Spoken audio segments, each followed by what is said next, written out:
कृष्ण भगवान का डेली काम था सुबह उठते गाय को जंगल में ले जाना और गाय चराना।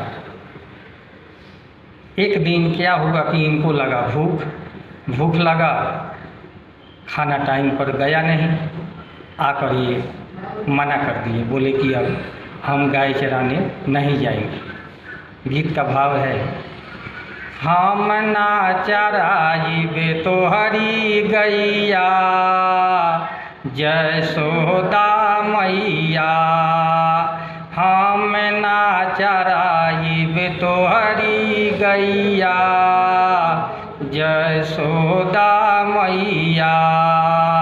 सुन ये जसोदा मैया, अमन ये जसोदा मैया, हम ना चराइबे तोहरी गैया जसोदा मैया। गैया चरण के गईली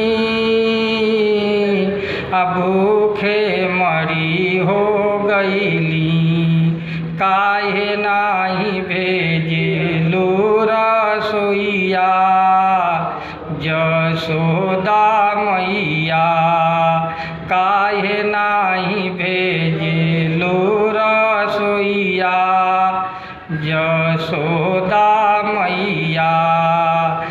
बंसिया बजावत रहली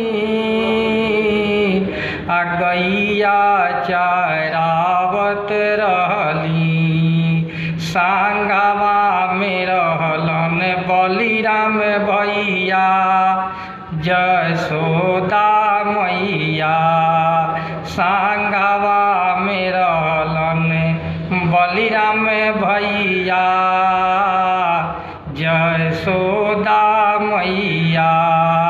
हम ना चराइबे तोहरी गैया